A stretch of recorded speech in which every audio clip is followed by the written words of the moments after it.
네, 한 주간의 주요 정치 이슈 살펴보는 주간 정치 시간입니다. 오늘은 박용진 전 더불어민주당 의원과 함께합니다. 의원님, 이재명 정부 첫 국정감사가 중반으로 접어들었는데 눈에 띄었던 것은 여야의 극한 대립이었거든요. 특히 과방위에서는 의원 간 욕설 문자가 공개되면서 상당히 볼썽사나운 모습을 보였습니다. 어떻게 지켜보셨습니까?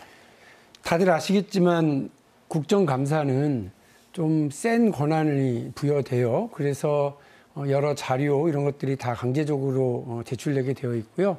국정감사에서 지적되는 사안이 예산과도 직결되고 행정 낭비 쪽에도 직결이 돼서 잘하면 국정감사에서 지적 하나만 잘하면 적게는 수십억, 많게는 수조의 국민 혈세를 절약하는 효과를 낳거든요. 그렇게 해서 묵묵히 일하는 국회의원들이 상당히 많습니다. 네. 정말 국회로서는 보이지 말았어야 할 일을 하필 그것도 국감 기간에 보였다는 점에서 정말 부끄럽고 반성해야 될 지점이라고 생각합니다. 그래서 쇼츠 국감이다 이런 얘기까지 나오고 있는데 쇼츠 국감이죠. 예, 의원님께서 사실 현역 시절에서 국감에서 굉장한 존재감을 발휘하셨어요. 사립유치원 사태도 그렇고요. 만약에 의원님께서 국감 현장에 계시다면 어떤 점에 좀 집중해서 이번에는 질의하시겠습니까? 어쨌든 저는 민생 국감, 먹고 사는 문제에 관심을 많이 갖고 있었으니까 환율 문제 좀 신경 써서 물어봤을 것 같아요. 네. 이게 지금 그 금융당국이라든지 정부가 환율에 대해서 어쨌든 예의주시는 하고 있을 텐데 너무 많이 올랐어요. 그리고 계속해서 지금 오르고 있는데 부동산 가격하고 직결되는 건설 비용, 네. 건설 비용하고 바로 직결되는 게 또 환율이거든요. 시중에 지금 너무 많은 돈이 풀려 있는 거 아닌가라고 하는 여러 국민들의 우려도 있기 때문에 이 부분들을 잘 짚는 환율, 그와 관련된 정부의 대책 이런 것들을 좀 물어서 수출업자들이나 우리 경제에 뒷받침을 하고 있는 중소기업들의 어려움도 좀 덜 수 있는 방향을 제시하고 그랬을 것 같아요. 말씀하신 내용 중에 지금 뜨거운 감자로 떠오르는 게 또 부동산입니다. 네. 사실 지역 분위기는 그렇지 않은데 서울 수도권 중심으로 부동산 가격이, 아파트 가격이 급등하면서 보유세 인상 문제가 이야기가 또 나오고 있습니다. 어려운 얘기인데 의견은 어떠십니까?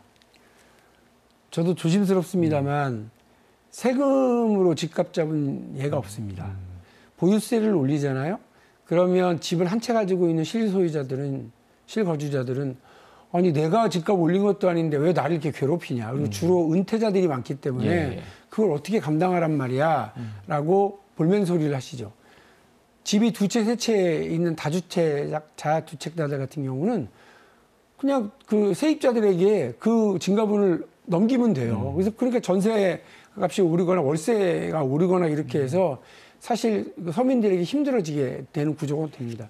저는 보유세로, 세금으로 집값을 잡겠다라고 하는 건 조금 조심스럽게 접근해야 될 문제이고 또 자칫 잘못하면 서울의 강남 3구를 중심으로 벌어졌던 국지전이 전국적인 상황으로 확전될 가능성도 있다. 아주 조심스럽게 생각합니다. 알겠습니다. 자, 야당 얘기로 넘어가서 장동혁 국민의힘 대표 얘기를 안 할 수가 없습니다. 지난 주말 윤석열 전 대통령을 면회했는데 이제 뭐 약속을 지켰다고도 볼 수 있겠지만 논란이 많죠. 어떻게 생각하십니까? 아니 뭐 지킬 약속을 지켜야죠. 그걸 약속이라고 지킵니까? 반성도 안 하잖아요. 국민을 향해서 총뿌리를 들이댄 내란을 일으켜놓고 그 내란 수괴가 반성도 안 해요. 아니, 반성도 안 하고 성경과 기도로 무장하고 있으면 그게 돼요? 어느 하나님이 반성도 안 하는 죄인의 죄를 사해주고 그의 고백을 들어주시겠습니까?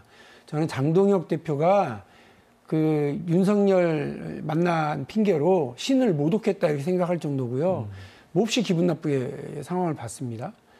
제가 한때 장동혁 대표를 좀 그래도 생각보다 멀쩡하다. 그래서 우리가 지방선거 때 좀 조심해야 된다 이렇게 얘기를 했는데 그 말 취소해요. 생각보다 멀쩡한 게 아니고 좌고 우면하다가 완전히 지금 그 갈짓자 행보, 면피성 뭐 면에 이렇게 한 건데요. 이걸로 개도 잃고 구럭도 잃을 거예요. 알겠습니다. 한편 광주 전남 지역 정가는 지방선거를 앞두고 민주당의 공천룰 확정 그리고 현역 평가에 촉각을 곤두세우고 있는데 이 얘기도 좀 여쭤보겠습니다. 컷오프 하면 의원님께서도 하실 말씀이 많을 텐데 지방선거 공천룰을 어떤 기준으로 만들어야 한다고 보십니까? 일단 저 정청래 대표가 원천적인 배제 이런 건 없다. 이렇게 이야기를 한 바가 있어요. 노컷 공천을 하겠다 이렇게 얘기한 적이 있는데 그렇게 하려고 그러면 예비 경선을 2차, 3차 이렇게 하겠죠. 그러나 이제 그 공천과 관련해서 억울하다, 말도 안 된다 이렇게 하는 것이 아니라 지금 일반적으로 적어도 기초 광역에는 하고 있는 당신 민심 50대 50 이거는 좀 지켜나갈 수 있도록 했으면 좋겠고요. 내가 누구 개파다, 누구 줄을 댔다, 이래서 됐다 안 됐다 소리가 나오지 않아야 민심도 없고 그야말로 당심도 추스릴 수 있지 않을까 하는 말씀드립니다. 네, 마지막으로 이번 주 주목하신 사안, 박용진의 진심 어떤 내용으로 준비해 주셨습니까? 김현지 부른다로 잡았어요. 국민의힘에서 계속 말 그대로 부르고 있는 김현지 제1부속실장 얘기시죠? 이제 저는 김현지 실장을 총무비서관 시절에 이렇게 좀 어떤 일을 했었는지 궁금하다. 이래서 국민의힘에서 증인으로 국감에 부른다. 라고 할 때는 가면 되겠다. 그게 대단한 일이냐. 이렇게 생각했습니다. 그런데 지금 그 6개 상임위에서 김현지 실장을 증인으로 채택하고 부르겠다고 주장을 하고 또 김현지 방지법을 내겠다고 난리를 치고 하는 걸 보니까 국민의힘은 김현지 실장을 국감에 부르고 싶은 게 아니라 그냥 김현지 노래만 부르고 싶은 거예요. 그러니까 김현지를 부르는 게 김현지 노래를 불러서 어쨌든 남들은 듣고 싶지 않은데 자기들끼리만 그냥 꽥꽥 고성방가를 하고 있는 꼴로 지금 가고 있거든요.